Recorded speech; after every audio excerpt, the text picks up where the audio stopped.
आपने उनको उर्दू सिखाई और इस हद तक लेकर के आए कि उसमें अमीरन से लेकर के उमराव जान अदा का पूरा फिगर आपने उसमें डाल दिया।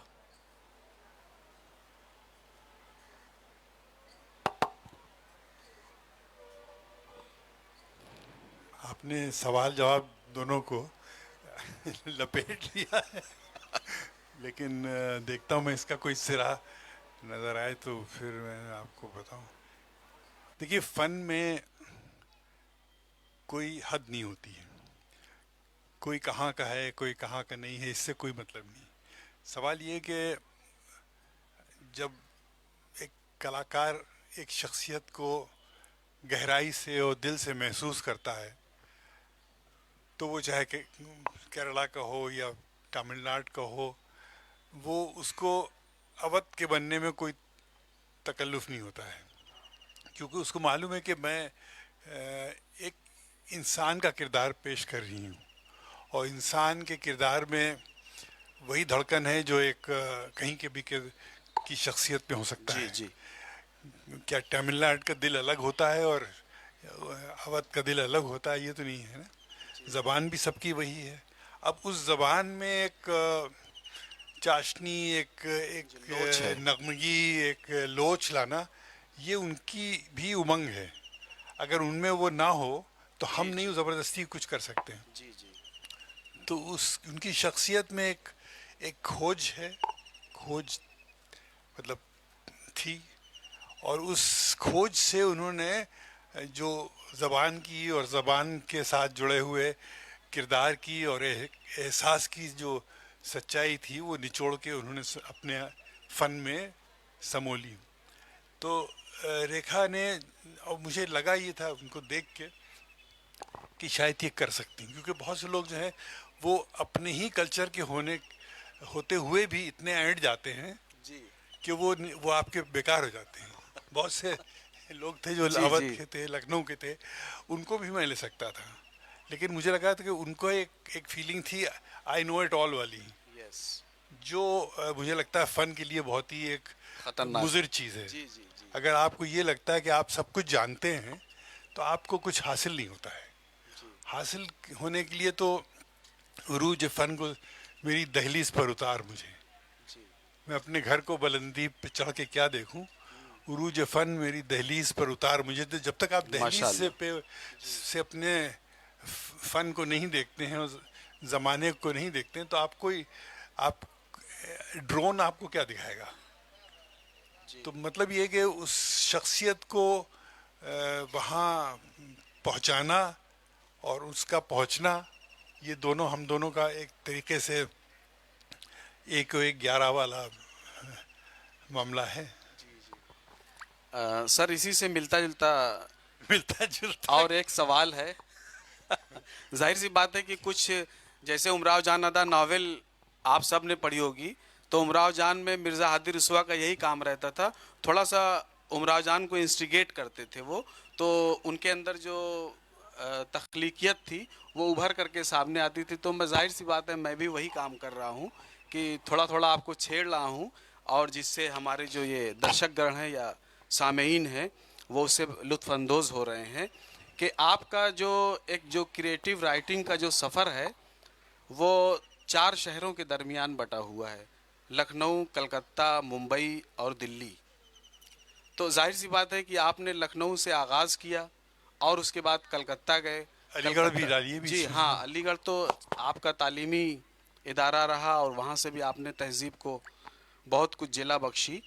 तो कलकत्ता में जाहिर सी बात यह है कि सत्यजीत रे साहब जो कि ऑस्कर अवार्ड विनर रहे, और हमारे लिए फ़ख्र की बात है सिनेमा के इतने बड़े फिगर के ज़ेर साया आपने बहुत कुछ सीखा। तो वहाँ कहाँ किस शहर से क्या क्या आप लाए जिसको देखिए, आपने फिल्मों में सिमोया? कहाँ से क्या क्या लाए, कहाँ के हम, हमारा खमीर क्या है, जी हमारा खमीर तो लखनऊ है। जी जी अब जो कुछ भी जहाँ भी कुछ हुआ, जिसने भी जो कुछ मुझे दिया, वो जाहिर है इसी लखनऊ के खमीर में एक जिसे कहना चाहिए एक इजाफत हुई। तो और दूसरी चीज़, जब मैं अलीगढ़ गया तो अलीगढ़ जो था वो एक मेरा पॉइंट ऑफ रेफरेंस था। अगर मैं अलीगढ़ ना जाता तो शायद मैं लखनऊ को भी ना समझ पाता, क्योंकि लखनऊ को समझना लखनऊ में अक्सर रह के मुश्किल हो जाता है। और पता नहीं क्या हमारे वालिद की भी एक एक एक दूरंदेशी का एक मिजाज था। उन्होंने सोचा कि अगर इस लड़के को हम यूनिवर्सिटी लखनऊ के भेजेंगे या कन्याकुब्ज कॉलेज भेजेंगे या क्रिश्चियन कॉलेज भेजेंगे तो कहीं ना कहीं इसमें दिमाग में रहेगा कि मैं फला का लड़का हूँ। तो ये जो फला का लड़का है, इसको उसके अंदर से ये मिट जाना चाहिए ये किसी का लड़का है। उसको ये लगना चाहिए कि ये आदमी जो एक टूटी फूटी साइकिल पे शमशाद मार्केट में या अलीगढ़ में घूम रहा है, उसका जी। कोई न जिसका नाम है, कोई न जिसकी शक्ल है कोई, तो वो वाला मामला होना चाहिए कि एक एनोनिमिटी एक पैदा होना ज़रूरी है इससे पहले कि आप कुछ भी कर सकें। तो वो एनोनिमिटी पैदा होने के लिए मेरे लिए अलीगढ़ बहुत बड़ी चीज़ थी। और उसी एनोनिमिटी ने मुझे उर्दू के जो पर्दे थे वो खोले। और दूसरी चीज़ ये, मैं साइंस पढ़ने गया था। साइंस ने भी मुझे एक अजीब सी जो दुनिया की ज़मीन की भूगोल की जो मिस्ट्रीज़ हैं वो मेरे सामने खुली। जियोलॉजी में पढ़ता था, केमिस्ट्री में पढ़ता था, तो मुझे एक अजीब सी मुझ में एक हैरत पैदा हुई। तो साइंस की हैरत और उर्दू अदब और शायरी का जी। जी। रोमांस, जी। इनको जब आदमी इसमें मिलता है, और फिर ये भी डर है कि मुझे शायरी नहीं करना है, क्योंकि मेरे दोस्त ने कहा था अगर शायरी तुम्हें अच्छी सुनने को मिल जाए तो कभी शायरी मत करना। तो वो मुझे लगता है ये भी बड़ी भारी नसीहत थी कि अगर मैं शायरी करने लगता तो मैं इस वक्त अपनी शायरी सुनाने लगता और मैं आपकी दिल की धड़कन से शायद डिस्कनेक्ट हो जाता। फिर मैं देखता कि मेरे शायरी की जो वेवलेंथ है वो आपसे मिल रही है नहीं मिल रही है। तो सर उसके अलावा हाँ, अब तो जी, जी चूंकि मेरा इसी के ऊपर मेरी रिसर्च भी है तहजीब अवध और सिनेमा के हवाले से, तो मुझे ये लगता है कि अगर मुग़ल आज़म फिल्म 1960 में 14वीं का चाँद 1960 की फिल्म है और 72 में पाकीज़ा आती है और उसके बाद 81-82 में उमराव जान फिल्म आपकी आती है, तो उससे पहले एक ये कहिए कि जो मुस्लिम कल्ट है या पीरियड फिल्मों का एक जो दौर रहा है वो आपके लिए बहुत ही असरअंगेज़ रहा है आपके अपने सफ़र को आगे बढ़ाने में। इसके बारे में आपकी क्या राय है? देखिए, यहाँ तक ये मुस्लिम हिंदू ये तो मेरे समझ में आती नहीं बात। जी। मुझे तो सिर्फ अवध की समझ जी। थी और एहसास था। मुझे ये लगा कि जब रे साहब जो हैं अपने बंगाली कल्चर में इतना डूब के और एक एक एक तख्लीक कर सकते हैं, तो हम अवध के लोग नहीं कर सकते हैं क्या? अवध जाके बॉलीवुड में जाके घुल मिल गया, उसकी पहचान ही ख़त्म हो गई। तो अवध की कोई पहचान ही नहीं रही थी जब हम फिल्मों में, मतलब हमारे दौर में। जी। तो हमने एक अवध की पहचान पैदा करने की कोशिश की, और किसी चीज़ की पहचान पैदा करने के लिए वहाँ का दर्द समझना बहुत ज़रूरी होता है। तो सबसे बड़ा दर्द जो मुझे लगा वो था गांव का दर्द, एक देश के टूटने का दर्द, एक देश के पैदा होने का दर्द, उसके बाद एक गांव में एक शख्स का असहाय महसूस होना, किस तरीके से वो एक्सप्लॉयटेशन का शिकार होकर मजबूरन जी। उसको शहरों में जाना पड़ता है। उसी से जुड़ा हुआ फिर वो दूसरा जो कदम था हमारा उमराव जान का था, वो भी तरीके से देखिए तो एक 100 बरस पुराना गमन था। जी। जी। तो बहरहाल ये मैं जो आप कह रहा हूँ कि वो एक अवध की पहचान बनाना artistically is not easy, you know, because वो Awadh was already a lost case. Yes. वहाँ के अच्छे अच्छे गाने वाले जो थे वो बिक चुके थे, शायर जो थे वो घुल चुके थे उसी माहौल में। तो उसमें से एक तरफ सीने में जलन आंखों में तूफान सा क्यों है पैदा जी। हो, और दूसरी तरफ आजा समरिया तो है गरबा लगा लूं, रस के भरे तुरे नैन। जी। इसको निकालना और इसकी इसकी सच्चाई तक पहुंच के इंसान की पीड़ा से उसको जोड़ना और मजबूरी से जोड़ना, मुझे लगा कि अवध को पहचानवाने का एक पहला कदम था। नहीं, इसमें तो कोई दो राय नहीं और कि दूसरा फिर उमराव जान का भी जो सवाल आया तो उसमें मैं वो अवध बनाना चाह रहा था लोगों के लिए, जिस अवध में मैंने आंखें खोली, जिस अवध में मैंने दिल की धड़कन महसूस को किया। महसूस किया, उस वो अवध जो मेरी माँ का अवध था, जो मेरे वालिद का अवध था, उसमें बहुत ही ज़बरदस्त बारीकियाँ थीं, हम बयान भी नहीं कर सकते वो बारीकियाँ। तो जब उमराव जान को मैंने बनाना शुरू किया, तो आप जैसे रुस्वा साहब तो थे नहीं मेरे पास, जी।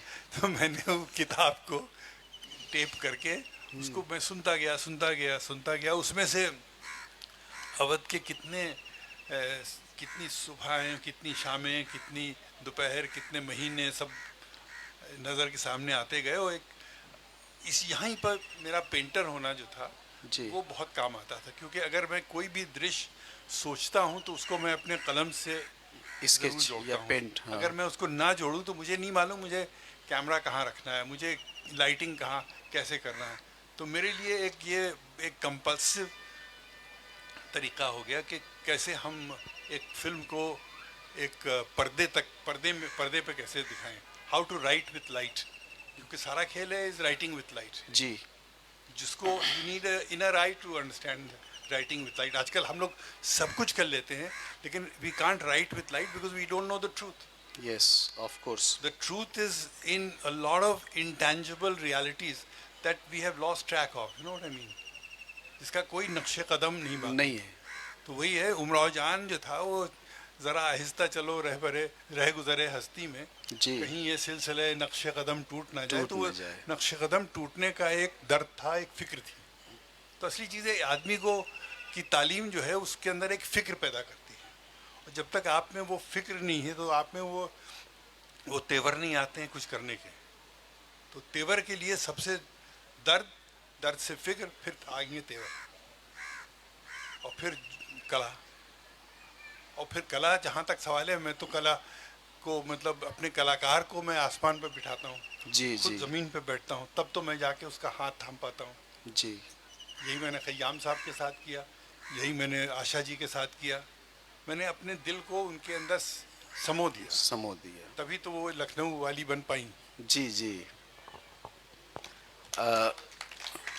सर, इसी से आगे बढ़ते हुए कि जाहिर सी बात है कि जो अवध जिसको कहा जाता है, या अवधी तहजीब या लखनऊ की तहजीब, वो धीरे धीरे उसका मतलब श्रिंक हो रही है।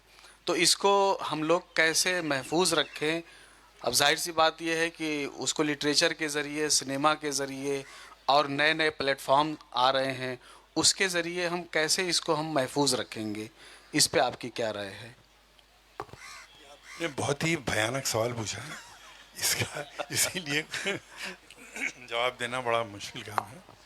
तहजीबें बदल रही हैं और हर तरीके का हम मंजरनामा बदल रहा है। हम आगही को रोते हैं और आगही हमें, जी। वारफ्तगी ये शौक कहाँ ले चली हमें। क्या कहने। आई थी चंद गाम उसी बेवफा के साथ, फिर उम्र भर को भूल गई जिंदगी हमें। क्या कहने। तो ये जो आगही है, आदमी की जो अवेयरनेस पैदा हो रही है, जी। हम इसी की तरफ जा रहे हैं और इसी को रो भी रहे हैं। वारफ्तगी ये शौक कहाँ ले चली कहाँ हमें, तो ले हमारा चली। शौक जो है हमको कहाँ से कहाँ लिया जा रहा है। लेकिन बहुत ज़रूरी ये है, जैसा मालिनी जी ने फरमाया, कि आप अगर अदब से जुड़े हैं, साहित्य से जुड़े हैं, और अपनी विरासत से जुड़े हैं, अपने धरोहर से जुड़े हैं, तो कहीं ना कहीं उसकी नब्ज़ आपके पकड़ में है। जी। अगर आपने वही छोड़ दिया, अपनी जड़ों से आप उखड़ गए, तो आप कुछ नहीं हो सकते। आप जीन्स पहन के नाचते रहेंगे, लेकिन जीन्स पहन के नाचना जो है वो मुझे लगता है एहसास के दायरे से बाहर है। जी। तो हमें बहुत गहराई से सोचना पड़ता है। जो भी साहित्य हम लिखें, जो भी हम फिल्म बनाएं, उसमें कम से कम एक अलग तरह का एहसास जगाएं कि हम क्या थे और क्या हैं। क्योंकि हम जो हैं वो आज के आदमी नहीं हैं, हम आने वाले कल के हैं। कल के। यस। अगर हम इसको अपने को आज का समझ लें तो हम बेकार हैं। हम जब तक अपने को आने वाले कल का नहीं बनाएंगे बाशिंदा, हमारे लिए ज़िंदा रहना बेकार है। तो उसके लिए बहुत ज़रूरी है कि फ़न को एक अलग अंदाज से देखा जाए, फ़नकार को अलग एहतराम से देखा जाए। तो ये चीज़ें जो हैं, ये मुझे लगता है बयान से बाहर हैं। ये एहसास के दायरे में आती हैं। जी। रुस्वा साहब आप बताइए। तो वही मैं कह रहा था कि अब जैसे इधर कई फिल्में आई, लखनऊ में तो बहुत शूटिंग होती है, पूरे लखनऊ में हर जगह, लेकिन वही लखनऊ गायब रहता है फिल्मों से। उसके पीछे क्या क्या वो लोग उस लखनऊ को पकड़ नहीं पाते। मालिनी जी बैठी हुई है, जैसे उन्होंने कहा कि लोग कहते हैं कि जो लोक कला है वो विलुप्त हो रही है। विलुप्त नहीं सही बात है, बिल्कुल प्लेटफॉर्म बदल रहे हैं, लेकिन फिल्में चूंकि इतना बड़ा मीडियम होती हैं, और अगर उसमें से जो हमारी सभ्यता है, हमारी तहजीब है, कल्चर है, धीरे धीरे अगर ये विलुप्त होता जाएगा तो हम लोग फिर कहाँ पहुँचेंगे फिर। ये कला के लिए सबसे बड़ी चीज़ है रिसर्च। रिसर्च जी। जो है वो बहुत ज़रूरी है। रिसर्च एक एक इंटरनल प्रोसेस है, और आप जब तक दूसरे का हाथ नहीं थामेंगे आप कहीं पहुंच नहीं पाएंगे। हर चीज़ में, हर कला में एक आपको किसी का हाथ थामना पड़ता है, और वो हाथ थामना आपकी ज़रूरत के हिसाब से, आपकी तख्लीकी वसअत के हिसाब से बहुत ज़रूरी होता है। तो अगर आपको लखनऊ बनाना है तो आप नहीं जानते हैं सब कुछ। आपको वहाँ जाना पड़ेगा जहाँ से आपको उसका मतलब उसके दरवाजे खुलेंगे। और लखनऊ तो अब जो उसकी, अब मैं बता नहीं सकता हूँ क्या ख़त्म हो रहा है, क्या बच रहा है, क्या नहीं हो रहा है। हम तो अपने मुहिम में लगे हैं अपने हिसाब जी। से, और जहाँ भी हम पहुँचे। इसके अलावा सर आपने बहुत सारे जो है वो दूरदर्शन के लिए छोटे छोटे आपने जो है शायरों के ऊपर आपने ड्रामे बनाए हैं, वाहिद अली शाह के ऊपर आपने ड्रामे बनाए हैं, बैलेट आप अक्सर करते रहते हैं। तो इसके पीछे क्या मुहर्रिकात होते हैं जो आपको ये आगे बढ़ने के लिए लेके चलते हैं। देखिए, मेरे लिए पोइट्री बहुत इम्पोर्टेंट है। जी। Poetry is the mother art, it's my driving force. फिर उसकी मौसीकी जो है वो मेरे लिए बहुत बड़ी अहमियत रखती है। फिर उसी मौसीकी को पर्दे पे कैसे या स्टेज पे कैसे दिखाना, फिल्म की बात अलग है, लेकिन स्टेज पे उसको एक सिनेमैटिकली सीमलेसली पेश करना जो है वो एक अलग जिद्दत है। तो इन चीज़ों में मुझे एक अपने अपने वक्त को लगाता हूँ, साथ साथ मैं पेंट करता रहता हूँ। पेंट ना करूँ तो मैं फिर सोच भी नहीं सकता हूँ। जी। और सर कुछ ऐसी नई बात जो आपने अपनी, ये ऑटोबायोग्राफी आपकी रखी हुई है, पेंगुइन ने शाये किया है जिक्र के नाम से, आप सबको मैं बता दूं, तो कुछ इसमें जो नई चीज़ें आपने लिखी हो, हमारे सवालात जो अभी मैंने पूछे आपसे उससे हट करके कुछ आप नए पहलू आप बताइए, अदब के, आर्ट के और फ़न के, जो आपने इसमें आश्कार किए हैं। जो भी आपने नहीं पूछा वो इसमें है। समझे? तो किसी को अगर शौक है तो मतलब, मैं कोई बिसलेरी की बोतल तो नहीं हूँ कि आप पी जाएंगे। आपको कुछ उसमें थोड़ी सी जिद्दत करना पड़ेगी, और एक इस शाम के बाहर से बाहर आना पड़ेगा, कुछ मोमबत्तियां जला के, जाहिर बत्ती सी जला बात है के। कि लेखकगंज है तो दो दो मेरे सामने अब आपकी। लेखकगंज से ये ना हो कि जुल्फों की ऐसी छाँव से निकला हूँ तो जामी, इंसान की जलती हुई सदियों से मिला हूँ, तो हजरतगंज में ना पहुंच जाएं आप लोग सब। लेखकगंज। मैं भी एक दो चीज़ें आपसे जानना चाह रहा था कि सर, वो आपने चूँकि उमराव जान अदा में जो भी जिन लोगों को भी आपने शामिल किया, वो चाहे ख़याम साहब हों या शहरयार साहब हों, आशा भोसले हों, मैं एक चीज़ जानना चाहता था। शहरयार साहब उर्दू के शायर हैं, अब तो दुनिया में नहीं है, ज्ञानपीठ अवॉर्डी हैं। थोड़ा टफ थे चूँकि वो फिल्मों के हवाले से मैं उनको इतना जानता हूँ कि वो सिचुएशन तो एक्सेप्ट करते नहीं। आपने उनको कैसे इस तरह से आमादा कर लिया कि वो आपकी शायरी, चूँकि वो गज़ल ही कहते हैं, वो उसके अलावा दूसरी चीज़ों के बारे में सोचते नहीं, चूँकि मैं जब भी देखिए, उनसे बात किया तो वो इस तरह से कह रहे थे। हाँ, तो वो ये था कि जब मैं अलीगढ़ में था तो मैं एक तरीके से उनकी शायरी पढ़ के जवान हुआ, और जो उनका कलाम था वो मेरे लिए एक मशअल राह था।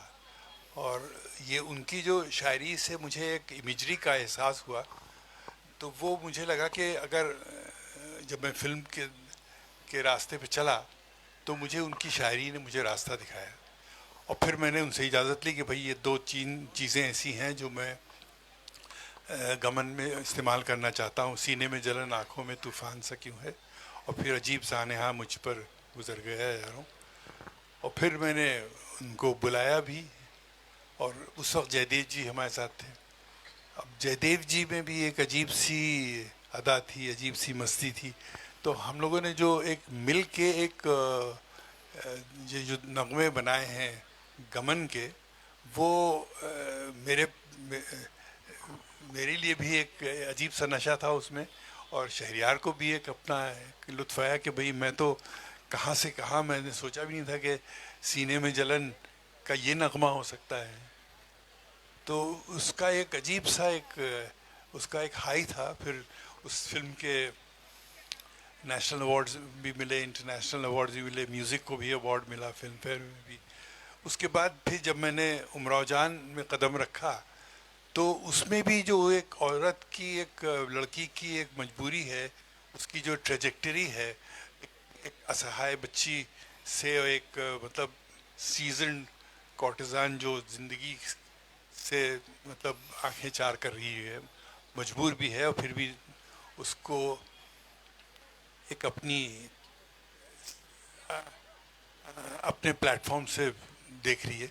उसको मैंने शहरियार की शायरी से उसको मैंने पिरोया। तो उसमें एक जो एक इब्तिदा की ऑप्टिमिज्म होती है, फिर ज़्यादा और कॉन्फिडेंस होता है, फिर डिसल्यूजनमेंट होता है, फिर एक डिसल्यूजमेंट और बढ़ता है। जैसे ये है ना, दिल चीज़ क्या है आप मेरी जान लीजिए। अब ये एक जो एक यूथफुल ऑप्टिमिज्म है, एक बच्ची, एक पता नहीं एक शरीफ ख़ानदान की, उसने इस माहौल में कदम रखा है। फिर उसके बाद वो इस शम्मे फ़रोज़ां को आंधी से डराते हो, इस शम्मे फ़रोज़ां के परवाने हज़ारों। अब ये जब तक आप उसके प्रेडिकमेंट में नहीं उतरेंगे, शायर, गाने वाला, म्यूज़िक वाला, बनाने वाला, तब तक वो चीज़ें असर नहीं करती हैं। आप ज़िंदगी भर कुछ करते रहिए, गाते बजाते रहिए, लेकिन चीज़ों को दिलों के अंदर पेवस्त करना, एक डूब के जाना है। ठीक है, तो उसमें जब तक मुझे लगता नहीं कि ये शख्स मेरे साथ डूब सकता है, तो मैं उसको छूता नहीं हूँ। जब मुझे लगा खयाम मेरे साथ डूब सकते हैं, अपनी अना को अलग रख के, और हम लोग एक एक एक रास्ते पे साथ चल सकते हैं। फिर जब तक के आशा जी उसमें नहीं डूब पाई, तब तक ये चीज़ बन नहीं पाई। असल में ये सवाल करने की वजह ये थी कि मुझे याद है 2001 में मैं लखनऊ ही आ रहा था, दिल्ली से, शताब्दी में था, और अचानक उमराव जान का उस ज़माने में तो वो पर आपका जो गाना है वो पॉपुलर वो बजने लगा। फिर मुझे लगा कि अचानक क्या हो चुका। शहरयार साहब भी आ रहे थे इस प्रोग्राम पे, लेकिन उन्होंने मुझसे उस ट्रेंड का जिक्र नहीं किया था। मैं ज़रा सा उनका एक अच्छा स्टूडेंट माना जाता था, तो ये इसलिए किया कि उनसे जब मुझे खबर लगी कि वो ज़रूर इस पर वो तशरीफ़ फरमा है, वो ज़रूर उस ट्रेन में है, तो मैं ट्रेन में जब अलीगढ़, बिल्कुल अलीगढ़ में, ये 2001 का वाक़या बता रहा हूँ, शताब्दी अलीगढ़ पहुँची, शहरयार साहब उसमें आए और वो गाना बजने लगा, दिल चीज़ क्या है। तो फिर मैं उनको ढूंढ करके पहुँचा, क्योंकि मैंने कहा सर तो वो आपको तो किसी और ट्रेन से जाना था आप यहाँ। तब ये बात उनसे की जो आप डूब के वाली बात कर रहे हैं। मैंने उनसे सवाल किया, इतना अच्छा आपने किया सर, आपको क्यों नहीं और लोगों को लिखते हैं यश चोपड़ा वगैरह के लिए। उन्होंने साफ ये कहा कि जब तक कोई चीज़, जैसे आपने अभी जो इजहार ख्याल किया, ये एग्जैक्टली वो चीज़ कह रहे थे, जब तक कोई चीज़ मैं किसी की सिचुएशन पर गज़लें अपनी कुर्बान नहीं कर सकता। इसीलिए ये सवाल किया था सर, आप उस वाक़े को जिस तस्दीक करने के लिए। खयाम साहब से कहा कि देखिए आप जब तक के शहरियार नहीं लिखेंगे, तब तक के हम आगे नहीं बढ़ेंगे। वो तो ये लोग जितने भी म्यूज़िक डायरेक्टर्स होते हैं, इनके लिखने वाले सब सेट होते हैं, और वो उनकी अलग दुनिया होती है, हमारी दुनिया एक हम नहीं बना रहे थे। जी, बहुत बहुत ही खूबसूरत सवाल था कि आपने कहा, बल्कि मैंने यहाँ तक पढ़ा है कि उस नावल को, आपको यकीन नहीं होगा कि उमराव जान अदा नावल को उन्होंने 66 मरतबा पढ़ा था, और पढ़ करके तब वो जो है वो जितने भी गीत लिखे थे, गज़लें लिखी हैं। तो अब आप सोचिए कि इतना डूब करके अगर कोई नावल लिख रहा है और गाने लिख रहा है, तो वो किस मेयार के होंगे, किस स्तर के वो गाने होंगे। ये एक बड़ा अहम सवाल था। और सर, जैसे गमन है, वो थोड़ा बहुत जो बम्बई का अपना एक कल्चर है या आगमन जो है, वो मुंबई का जो कल्चर है, मज़दूरों के जो हालात हैं, उसको वो बहुत ही खूबसूरती से बयां करती है। इसी तरीके से अंजुमन आपकी एक फ़िल्म है। लोग ये समझते हैं कि मुज़फ़्फ़र अली साहब ने सिर्फ़ और सिर्फ पीरियड फ़िल्में बनाई हैं, लेकिन उसके अलावा आप देखिए कि उन्होंने जो है वो अंजुमन जैसी फ़िल्म भी बनाई है, जो चिकन वर्कर्स के ऊपर है, जिसके बारे में बहुत कम यहाँ गुफ्तगू होती है और उनके बारे में बहुत कम गुफ्तगू होती है चिकन वर्कर्स को लेकर के। उनके इशू को आपने जो है वो उठाया। सर, इस पे थोड़ा रोशनी डालिए। मुझे लगता है लोग थक चुके हैं इस तरह की बातें सुनने। नहीं नहीं हैं? जी, अब इसके बाद ऑडियंस भी कुछ पूछेंगे आपसे। हाँ, क्योंकि थोड़ा जी इनको एंगेज करें। जी। मैं उसी में अंजुमन को लथेड़ दूंगा।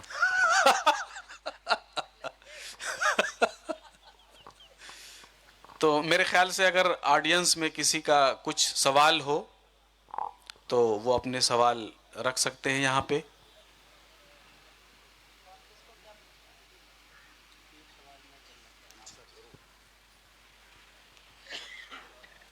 ये तो ऑडियंस नहीं लग रहे। मुज़फ़्फ़र अली साहब, एक चीज़ है जो बड़ी तशवीशनाक है, ख़ास तौर पर उन लोगों के लिए जिन्होंने वो दौर देखा है गमन का या गर्म हवा का या उमराव जान का। तो आहिस्ता आहिस्ता जो अब फिल्में बन रही हैं और जिस तरह का कल्चर उसमें पेश किया जा रहा है, मसलन वासीपुर जो एक फ़िल्म आई है या सीरियल बन रहे हैं, उसमें जिस तरह की ज़बान इस्तेमाल की जा रही है, जो तहज़ीब पेश की जा रही है, आहिस्ता आहिस्ता उसको परवान चढ़ाया जा रहा है और नए लोग उसके आदी होते जा रहे हैं। तो ऐसा नहीं है कि अगर उमराव जान जैसी फिल्म आज बनेगी तो वो हिट नहीं होगी। आज भी लोग देखते हैं, पुरानी फिल्में मुग़ल आज़म भी आ जाती लोग। तो क्या बात है जो उस तरह का मिजाज रखने वाले डायरेक्टर्स आहिस्ता आहिस्ता खामोश हो गए और इस तरह के लोग आ गए हैं जो अब इस तरह की चीज़ें परोस रहे हैं। क्या वो दौर लौटेगा नहीं कि वो डायरेक्टर्स आएँ और उसी तरह की फिल्में बनाएँ और पसंद की जाएँ उनको? देखिए, ये आपका सवाल जो है ये बहुत मतलब तिकड़मी सवाल है। इसका कोई, देखिए, आज जो फिल्में बन रही, हो सकता है राही साहब को बड़ा बड़ा मज़ा आता है, क्योंकि वो उनका यकीन था कि गाली जो है वो हमारे कल्चर का बहुत बड़ा हिस्सा है। और जिस तरीके से गालियाँ इस्तेमाल करी जा रही हैं फिल्मों में, मतलब ओटीटी पे, तो शायद राही साहब को ये अगर मौका मिलता कि किसी ओटीटी में वो कुछ लिखें तो इतनी उम्दा शायद गालियाँ लिखते, इतने मज़े की गालियाँ लिखते कि गालियों की भी शान बढ़ जाती। लेकिन बहरहाल मेरे लिए राही साहब एक बहुत बड़ी हस्ती थे और उन मैं हमेशा चाहता था मैं राही साहब के साथ काम करूं।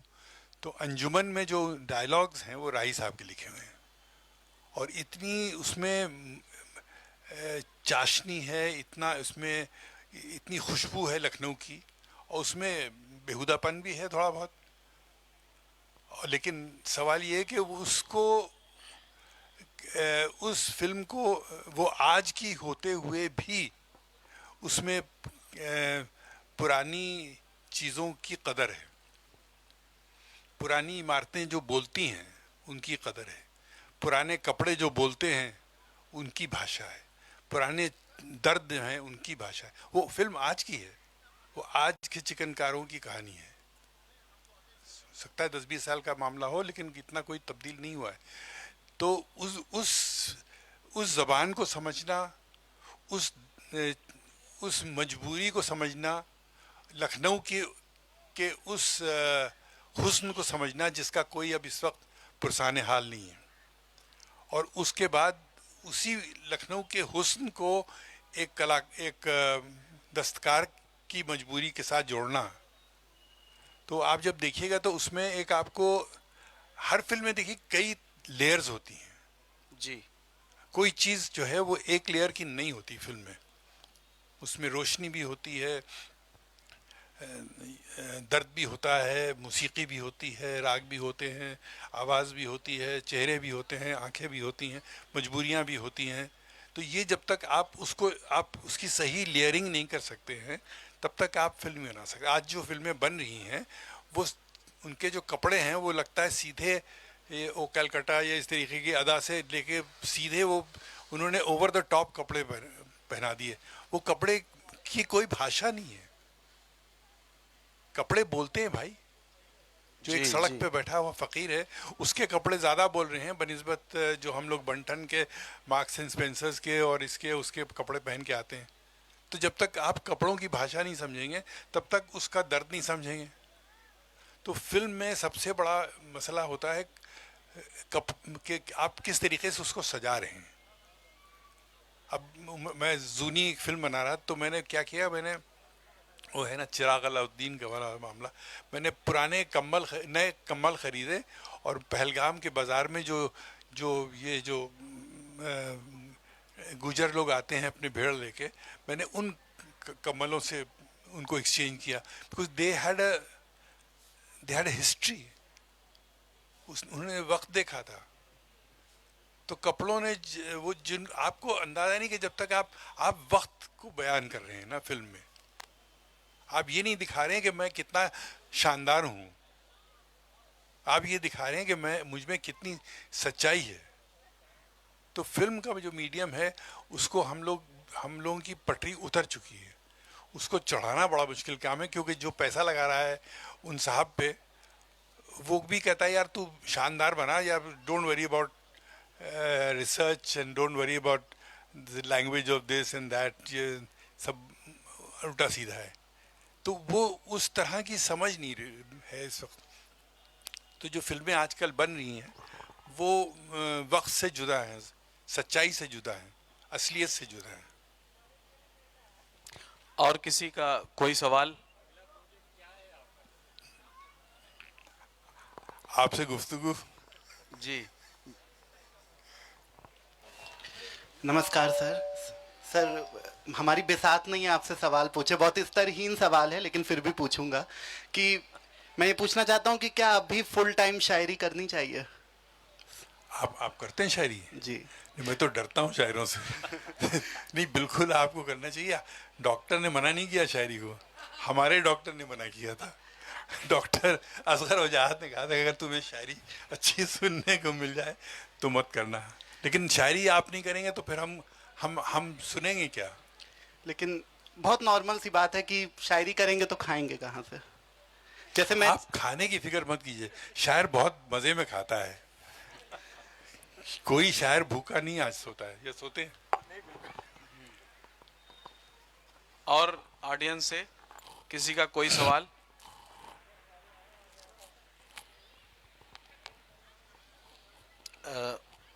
मेरे ख्याल से सर थोड़ा सा आप अपनी पेंटिंग्स, क्योंकि मुजफ्फर अली साहब एक बहुत अच्छे मैंने बताया आपको फैशन डिज़ाइनिंग में भी एक बहुत बड़ा नाम है। लखनऊ की चिकनकारी पे उन्होंने बहुत वर्क किया है और चिकन को फैशन के स्टेज तक पहुंचाना और उसको इंटरनेशनल फैशन फेस्टिवल में पहुंचाने का एक बहुत बड़ा फरीज़ा आपने अंजाम दिया है, क्योंकि उससे बहुत सारे लाखों चिकन वर्कर्स आपसे जाहिर सी बात है जुड़े हुए हैं इस बड़े काम से।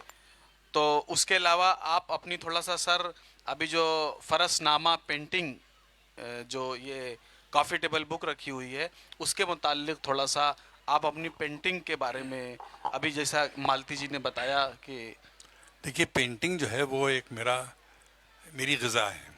अगर मैं पेंटिंग ना करूं तो मैं रंगों को समझ नहीं सकता हूं, रंगों को नहीं समझ सकता हूं तो मैं गुफ्तगू नहीं कर सकता हूं। तो रंग और जो उसका जो फॉर्म है वो मेरे लिए एक मुसलसल इंस्पिरेशन रहा है। तो ये जो मैंने अभी फरसनामा नुमाइश की थी दिल्ली में, अब उसको मैं इस मंच से कैसे दिखाऊं? ये तो मुझे किताबों का भी बेपनाह शौक़ है, किताबों के डिज़ाइनिंग का भी शौक़ है, मतलब मैं तो हर शौक़ में डूबा हुआ हूँ। तो ये आप लोग देख सकते हैं, ये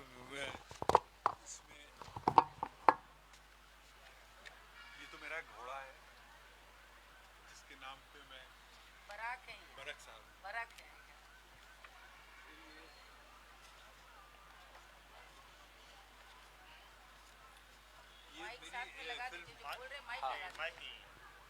ये मेरी फिल्म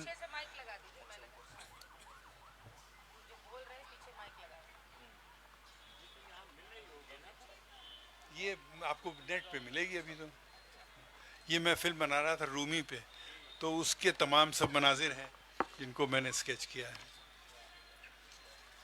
तो मेरे लिए स्केचिंग जो है वो इज़ अ स्टेपिंग स्टोन। फिर इसमें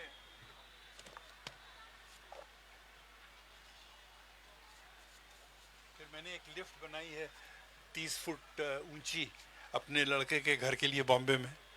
वो भी उसमें मतलब इस तरीके की वो पूरी जाती है और धीरे धीरे करके वो पेंटिंग रिवील होती है।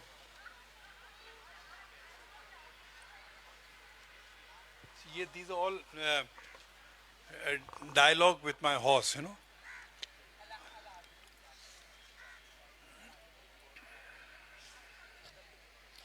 तो बहरहाल ये एक शौक़ है जो मेरे लिए एक बहुत अहम शौक़ है। और मैं फिल्म बनाऊं या ना बनाऊं, मेरे हाथ में नहीं है। ये काम करना मेरे हाथ में है, और ये काम जो है ये मेरे फिल्म की तैयारी भी है। क्योंकि एक आप विजुअल लैंग्वेज से दूर नहीं हो सकते हैं। आप फिल्म बनाएं ना बनाएं, लेकिन फिल्म के अंदर की जो केमिस्ट्री है, जो उसके अंदर के इंग्रेडिएंट्स हैं, उनसे आप हमेशा आपको मतलब हमागोश रहना पड़ेगा। और वो नहीं होता है तो फिर आप फिल्म भी कभी नहीं बना पाएंगे। फिल्म मैं बना रहा हूँ, इसकी बात ये नहीं कि मैं फिल्म नहीं बना रहा हूँ। और अब मैं इस चीज़ें पहुँच गया हूँ, जब तक फिल्म एकदम बनने को शुरू ना हो जाए उसका जिक्र भी करना बेकार है। वरना लोग पूछते रहते हैं, अरे वो क्या हुई, वो क्या हुई, वो क्या हुई। ये वो क्या हुई वाला मामला जो है बड़ी मेरे लिए एक तकलीफ़ का बायस बन गया है। तो कश्मीर में मैं फिल्म बना रहा था जूनी नाम से। अब उसको मैं ख़त्म करने की कोशिश कर रहा हूँ, बट एक नए तरीके से। It's like a dialogue between my son and my father, me and my son, you know. तो देखते हैं उसकी क्या शक्ल बनती है। मेरा लड़का भी फिल्मों में है, शाद अली, उसने बंटी बबली साथिया वगैरह बनाई थी। तो बहरहाल आई थिंक ये film making is a very very important journey, and I think हम जैसे लोगों को फिल्म बनाना तर्क नहीं करना चाहिए जी। क्योंकि अगर हमने कह दिया हम फिल्म नहीं बनाएंगे तो इसका मतलब ये है कि हमने समाज को एक बहुत बड़े टैलेंट अपने मतलब वलवले से महरूम किया है। तो क्या बनाऊंगा, कब बनाऊंगा, आई कांट से। लेकिन मैं फिल्म जो है वो मेरे दिमाग में हर वक्त घूमती रहती है, उसकी तैयारी चलती रहती है। और दूसरी चीज़ ये कि मेरे साथ सबसे बड़ी चीज़ क्या है कि मैं ढूंढा करता हूँ लोग, आवाज़ें, चेहरे, ज़िंदगी के मतलब मोमेंट्स जिनको मैं कहीं ना कहीं इस्तेमाल करूँगा, कभी न कभी इस्तेमाल करूँगा। मेरे लिए हर कलाकार जो है वो एक बहुत बड़ा फनकार है। अगर मैं किसी कलाकार से ना जुड़ूं और दूसरे के अंदर मैं कला ना ढूंढूं तो मैं बेकार हूँ। मेरा काम ही जो है वो देने का है, और दे के ही मिलता है मुझे लगता है। और ये सबको सोचना चाहिए कि अगर उनको फ़न की तरफ जाना है, दयार फ़न में जहाँ मंजिलें भी फ़ानी हो, तमाम उम्र भटकने का हौसला रखिए। क्या कहें। तो तमाम ये भी आप में हौसला होना चाहिए। और दूसरी तरफ ये जो दूसरे के हाथ की गर्मी है वो बहुत बड़ी चीज़ है। दूसरे की आंख की जो चमक है जो आपके अंदर जाती है, जिससे आप प्रेरणा लेते हैं, वो बहुत इम्पोर्टेंट चीज़ है। दूसरे का स्वर, दूसरे की दूसरा बहुत कुछ होता है, हम तो सिर्फ उसका आईना है। तो as a painter, as a film maker, I am a reflection of my audience. I'm a reflection of my inspiration. अब चाहे उमराव जान हो या गमन हो या अंजुमन हो या कोई भी हो, जिसमें जब तक के हमने एक जीता जागता किरदार नहीं देखा, उसके ख्वाब नहीं देखे, उसके ख्वाबों को समझा नहीं, तो मैं बेकार हूँ। जी जी जी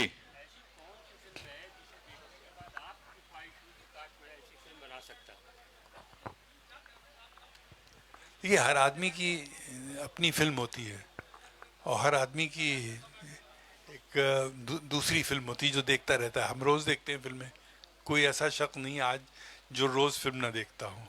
और ज़ाहिर है छांट के देखता है, ये नहीं कि उसको वही देखता है जो उसके समझ में आता है। हम जो देखते हैं फिल्में वो देखते हैं डिज़ाइन के पॉइंट ऑफ व्यू से, हम देखते हैं स्टोरी ऑन द फेस। जब तक हमें किरदार के चेहरे पे कोई कहानी नहीं मिलती हम नहीं देखते हैं, क्योंकि चेहरे में बहुत ताकत होती कहानी कहने की। और जो वेस्ट में जो बहुत से आर्टिस्ट हैं वो इस कदर उन्होंने अपनी कहानी को महफूज करके रखा है। हिंदुस्तान में लोगों ने अपनी कहानी बिखेर दी है, बहा दी है, कहानियाँ नहीं बची हैं लोगों के चेहरे पे। वो लोग लेजेंड्स नहीं बन पाएंगे अब, क्योंकि they've lost, they've overspent you know their beauty. अब देखिए कितने ज़बरदस्त किरदार हैं। अब हमें किसी का नाम लेना ठीक नहीं है, लेकिन I can give you a number of names who could have been legends. They would have gone in history if they had got the right emotion and the right milieu to reflect.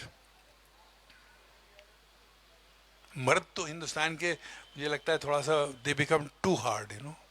उनमें वो softness नहीं रहती है कि वो कुछ और बन सकें अलावा हीरो के। लेकिन औरतों में बहुत पोटेंशियल आखिर वक्त तक कायम रहता है। आखिर वक्त का मतलब till they can, you know. जी मुजफ्फर साहब नमस्कार। कई सारे बड़े कामों से हम लोग परिचित हैं। अपना परिचय दीजिए। जी जी, मैं अर्पण कुमार हूँ और मुजफ्फर अली जी पर कई सारे काम करते हुए मैं भी कहीं ना कहीं इनरिच हो रहा हूँ, और मुझे अच्छा लग रहा है कि आज मालिनी जी भी हैं। जब 3 वर्ष पहले हमने मुजफ्फर अली जी पर एकाग्र किया था तो उसमें मालिनी जी भी आई थी ऑनलाइन ही, और बहुत सारे लोग देश से जुड़े थे, एक्टिंग से भी और म्यूजिक से भी, साहित्य से भी, असगर वजाहत भी, तमाम लोग, बड़े बड़े लोग जुड़े थे और बहुत अच्छी वह चर्चा हुई थी। कल भी हम लोग सुन रहे थे मुजफ्फर अली जी को, तो बहुत सारे पक्षों पे चर्चा हुई, संक्षेप में ही मगर हुई। एक और बड़ा पक्ष जो मुजफ्फर अली जी का है सूफी संगीत को लेकर, कई अंतर्राष्ट्रीय प्रोग्राम यहाँ किए। खुसरो जी, जहान खुसरो हिंदुस्तान में भी, हिंदुस्तान से बाहर भी, भारत में भी कई शहरों पर आपने किया। तो उस सूफीज़म को कहीं ना कहीं मुझे लगता है कि मुजफ्फर अली जी शांति से भी जोड़कर चलते हैं, जिसकी आज बहुत ज़रूरत है। तो उस सूफीज़म की आज और कैसे महत्ता बढ़ गई है, इस पर थोड़ी सी रोशनी डालें मुजफ्फर साहब। देखिए सूफिज्म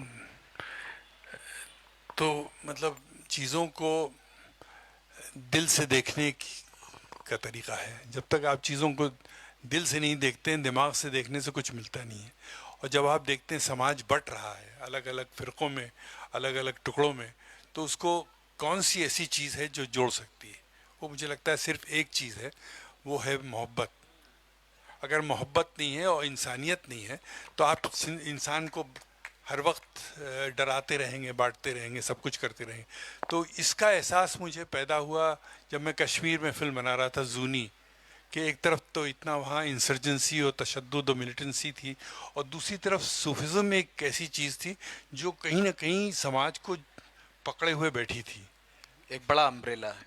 हाँ, और जब मैं नाकाम होके वहाँ से दिल्ली पहुँचा, वो फिल्म ना बन पाई, तो मैंने फिर जहान खुसरो के बारे में सोचा, और मैंने सोचा कि ये जहान खुसरो जो है ये एक बहुत बड़ा दायरा है। इस दायरे में कोई मुल्क नहीं है, कोई क्रीड नहीं है, कोई बैरियर नहीं, कोई बैरियर नहीं है उसमें। आप कितनी बार हमारे साथ जहान खुसरो में आई हैं, और हर बार जहान खुसरो में हम लोगों ने एक नया रंग ढूंढा है। और एक से एक मतलब मान लीजिए कि मैं उनके मुंह पे तारीफ नहीं करना चाह रहा था, लेकिन आपने कर दी मेरी तारीफ, तो मुझे भी कर। हाँ जी। लेकिन सामने ये है कि एक तरफ ये लाइट चौंधी आ रही है मुझे, और दूसरी तरफ मालिनी जी भी चौंधी आ रही है। लेकिन जितना काम हमने, मुझे लगता है नफासत का काम मालिनी जी के साथ किया है, मैंने या तो फिर आपदा परवीन जी के साथ किया होगा, लेकिन हिंदुस्तान में इतना खुले दिमाग का, खुले दिल का, और इतना मतलब वर्सटाइल जी जी गला रखता हुआ आदमी नहीं मिलता, शख्स नहीं मिलता है। तो हम लोगों ने अब ये एक तरीके से she is the essence of जहान खुसरो। यस और ऑफ मैंने कोर्स। उसमें क्या है, मैंने दुनिया भर से में लोग आया, मैंने क्योंकि मैं फिल्म का आदमी हूँ, मैं स्टेज को अलग तरीके से देखता हूँ। डिजाइन करते हैं जी। हाँ, मैं लाइट को अलग तरीके से देखता हूँ देखते हैं। और उस पर मैं बहुत मेहनत करता हूँ। और मैं ये भी देखता हूँ कि जो आखिरी आदमी बैठा है मंच मतलब जी, स्टेज जी, पे, जी। उसको क्या मज़ा आ रहा है। मुझे लगता है जब तक कि आखिरी आदमी को मज़ा नहीं आएगा, सामने का आदमी तो बेकार होता है। जी जी सामने का आदमी ये चाहता है कि मुझे लोग देखें, जी लेकिन जो आखिर का जो आदमी होता है, उसको जो जो लुत्फ आता है, उस लुत्फ को मैं लेके चलता था। वो किसी के समझ नहीं आता कि ये क्या कर रहा है। जी। And I used to spend a lot of time and money on the last row. Row. और बहुत से लोग वहाँ वो समझ गए थे, वो जाके वहीं बैठ जाते थे। तो ये चीज़ है कि जब आप एक स्टेज क्राफ्ट में जाएं और स्टेज क्राफ्ट से आप एक रूहानी रास्ते निकालें, तो उसमें बहुत ज़रूरी ये होता है कि जो कलाकार है कि वो किसके लिए गा रहा है। दो ही जगह होती हैं, एक तो या तो खानकाही हो या दरगाही हो। उसमें you are singing for a divine deity. तो जब तक वो डिविनिटी नहीं आएगी, आप ऑडियंस के लिए गाएंगे तो उसमें वो उरूज नहीं आएगा, आपके कला आपके पहुंच नहीं आएगी। तो पूरा ऑडियंस जो है अंधेरे में बिठाइए। जी ऑडियंस को नज़र भी नहीं आना चाहिए कि अब ये क्या क्या करते हैं लोग, ऑडियंस को लाके रखते हैं और फिर उसको शूट करते हैं ड्रोन से कि देखिए इतने लोग गए थे। उसमें आप you are losing the purpose. तो अब वो ऑडियंस जो है अंधेरे में बैठता है और कहीं ना कहीं कलाकार को एक सिर्फ वो छोटे छोटे छोटे छोटे दिल दिखाई देते हैं। जी। कौन है क्या नहीं है वो नहीं। आपको इसका एहसास हुआ होगा, मान लीजिए अरब की सराय अरब में की हुमायूं सराय, टॉम में हाँ। जब आप करते थे। अब तो वो अब जगह नहीं बची, लेकिन जी। हम लोग फिर कर रहे हैं जहान खुसरो। हाँ, जी लेकिन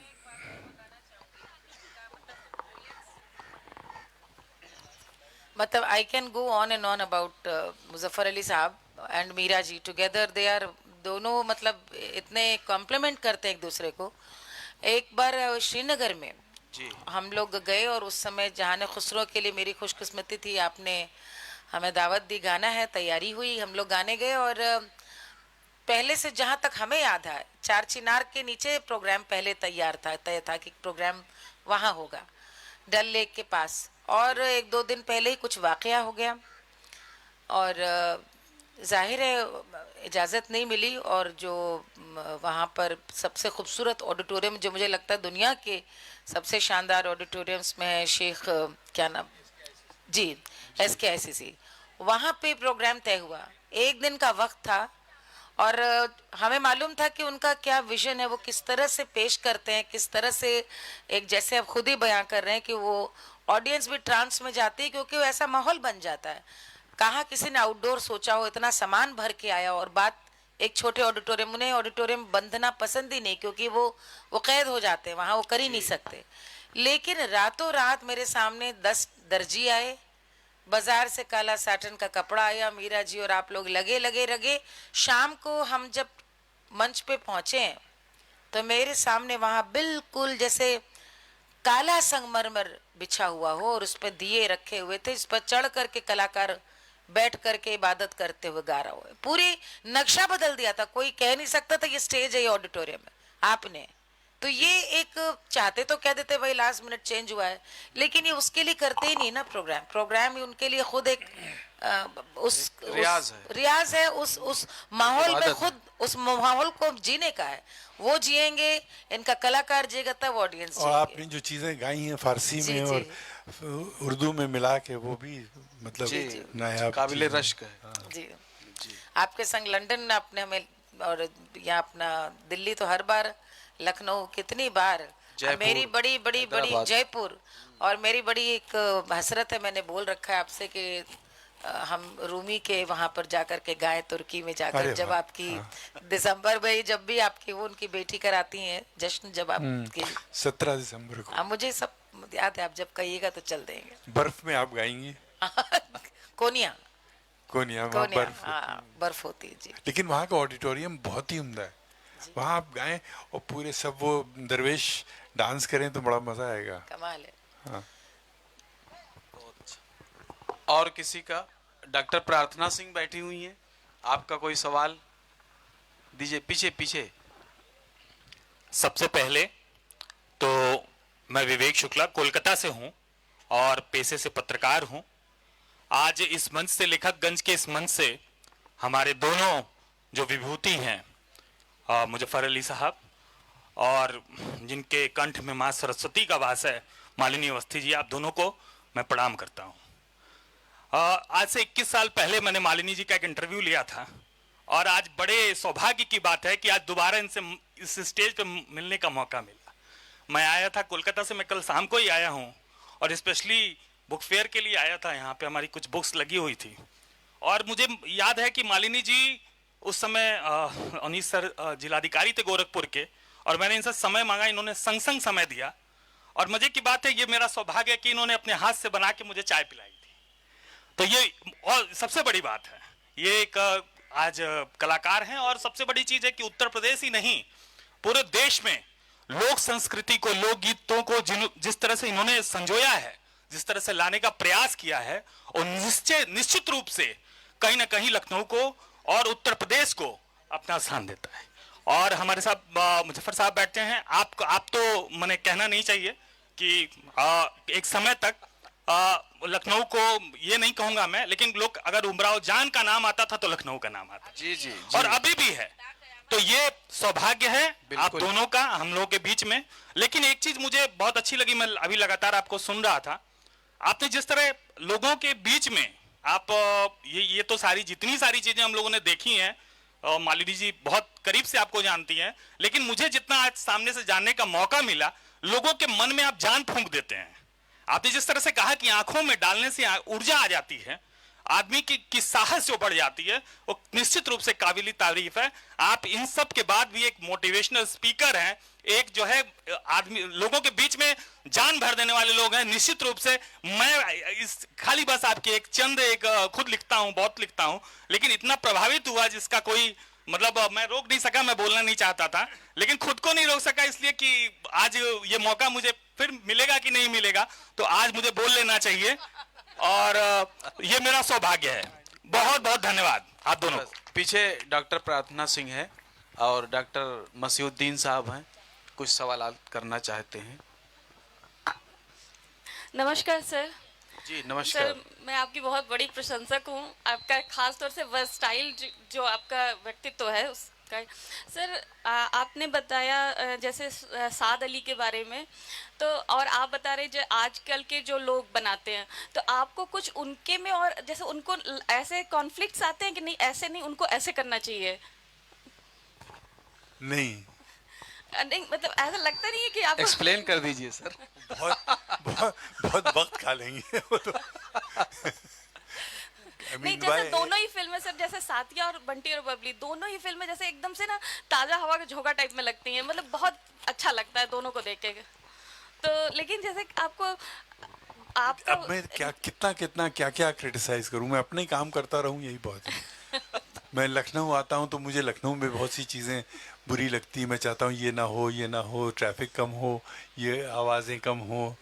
अब मैं कितना आदमी क्रिटिसाइज करे, अपने ही काम में लगा रहे, यही बहुत है ना जी। वक्त आदमी को कम होता है ना, क्रिटिसाइज करने से कोई फायदा नहीं होता है। क्रिएटिव माइंड्स जो हैं वो उनका डायरेक्शन अलग होता है, उनका क्रिटिकल डायरेक्शन नहीं होता है। क्रिटिकल वो लेके अपने डायरेक्शन बना लेते हैं। जी मसीउद्दीन साहब, डॉक्टर मसीउद्दीन साहब, बस लास्ट।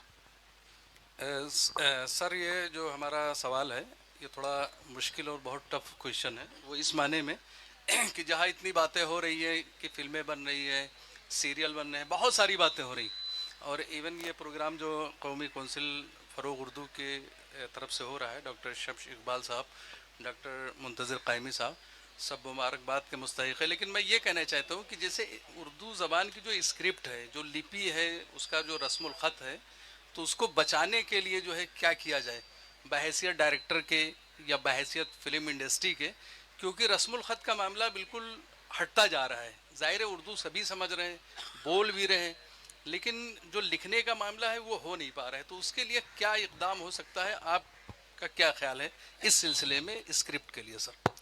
देखिए स्क्रिप्ट, देखिए दो चीज़ें हिंदुस्तान से गायब हो रही हैं और दो हसीन चीज़ें, एक तो घोड़े और दूसरा उर्दू की लिखना, फरस। क्योंकि दोनों अजीब अजीब सा हुस्न है, अजीब सी रवानी नहीं है सर, दोनों लेकिन में। आपने सर प्रॉपर कैलियोग्राफी भी तो सीखी है जो। नहीं नहीं, मैंने कुछ सीखा है नहीं, मैं सिर्फ हाँ जी, देखिए मैं मालिनी सिर्फ- जी गवाही दे रही मालिनी हैं। जी जो है वो जी।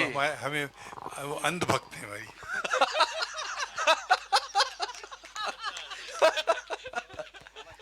तो नहीं, अरबिक कैलियोग्राफी। नहीं देखिए, कैलीग्राफी तो एक बहुत बड़ी चीज़ है, इसमें मैंने इसमें लिखा भी अपनी किताब में, कैलीग्राफी के भी इसमें काफ़ी हिस्से हैं और कैलीग्राफी को लेके मैंने काफ़ी कुछ काम भी किया है। ये है the beauty of writing, the beauty of writing is the tongue of the hand and the elegance of thought. अब इस पे गौर कीजिए, the beauty of writing is the tongue of the hand and the elegance of thought। ये हज़रत अली का लिखा कौल है। तो बहरहाल राइटिंग में आप जितना उतरेंगे उतना आपको एक अलग नशा मिलेगा। हम तो नहीं इतना कर पाते हैं, लेकिन हम डिज़ाइन करते हैं, हम उस डिज़ाइन के हिसाब से हम कैलीग्राफी करने की कोशिश करते हैं या कराते हैं। कैलीग्राफी में बहुत ज़रूरी है कि उसमें भी कोई बनावट नहीं आना चाहिए और उसूल भी कायम रहना चाहिए। उसका जो ज़ेरो बम जो है, जो उसकी मोटा और पतला, और उसमें लगना नहीं चाहिए कि वो उसमें कोई कोशिश की जा रही है, और उसको एक पेंटली फॉर्म में देखना पड़ता है।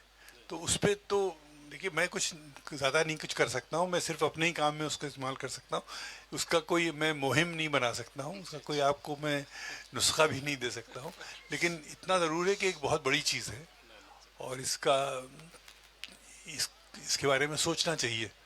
और वही मैं घोड़ों के बारे में भी कहता हूँ, घोड़े जो हैं वो भी एक बड़े मतलब डिवाइन क्रीचर्स हैं, उनके हुस्न से आदमी को प्रेरणा मिलती है, वो आपके लिए दुआ करते हैं। तो सारा खेल जो है वो बुनियादी तौर पे क्या है, एक आपकी अदा है और अदा के साथ एक दुआ चलती है। बगैर दुआ के कोई काम नहीं होता। हम जब किसी के साथ काम करते हैं तो हम सिर्फ उसको दुआ देते हैं, हम ये दुआ करते हैं कि अल्लाह इनकी आवाज़ में इतनी ताकत इस वक्त दे दे कि ये आसमान तक चली जाए। तो वही दुआ जो है कलाकार के साथ जब जुड़ती है, जब चाहे वो लिखने वाला हो या पढ़ने वाला हो, या वो बहुत ज़रूरी होती है। मतलब as a film maker, as a director, उसको सामने लेके चलना। आई थिंक वक्त हो गया है जी, बहुत बहुत शुक्रिया। हाँ हाँ, ये लास्ट रहेगा।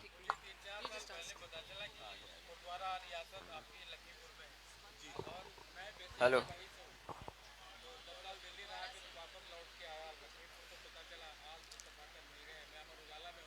अच्छा,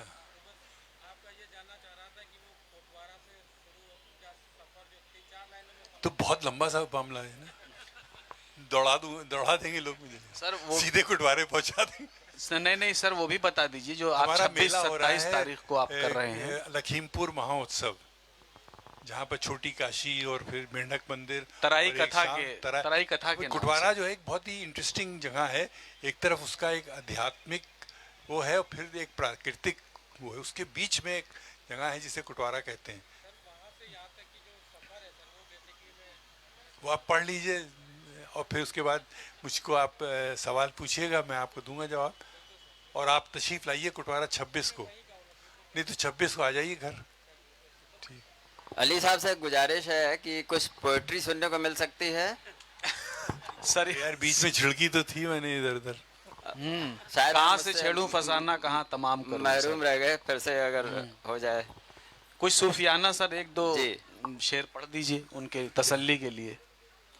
जो हैं आशना सिर्रे असरार के, वो हैं वो हैं यार सब यार अगयार के। यहाँ की नहीं जानते रस्मुरा, मियाँ हम तो बाशिंदे हैं पार के। कहाँ से कहाँ लेके पहुँचा ये दिल, मलाइक जहां से रहे हार के। बहुत बहुत शुक्रिया सर, बहुत ही खूबसूरत और दिलकश शाम आज हम लोगों ने लेखकगंज के तहत कौमी काउंसिल बराए फ़रोग़ ज़बान उर्दू के तहत गुजारी। हम उसके डायरेक्टर जनाब डॉक्टर शम्स इकबाल साहब के बेहद शुक्रगुजार हैं और मालिनी जी मौजूद हैं, मुज़फ़्फ़र अली साहब। इससे खूबसूरत शाम और क्या हो सकती है, लखनऊ की शाम जिसे कहा जाता है। बहुत बहुत शुक्रिया आप सबका। बहुत शुक्रिया मुज़फ़्फ़र अली साहब, बहुत शुक्रिया आज के हमारे नाज़िम मुंतज़िर क़ायमी साहब। अब मैं शाल पोशी के ज़रिए इस्तक़बाल के लिए दावत दे रहा हूँ अमित जी को, वो तशरीफ़ लाएं और हमारे मेहमान का शाल के ज़रिए इस्तक़बाल करें।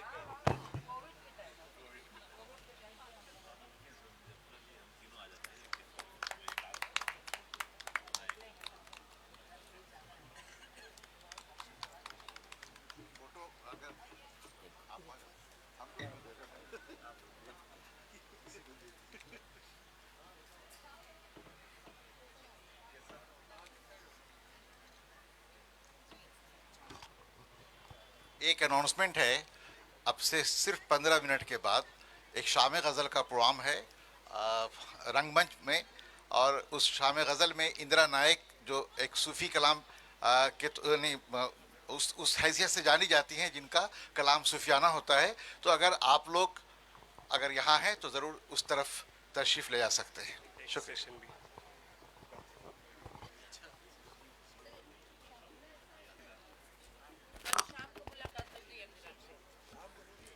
The next session will begin at Lekhak Ganj, and after that Indira Nayak ma'am's performance will begin at 6:15.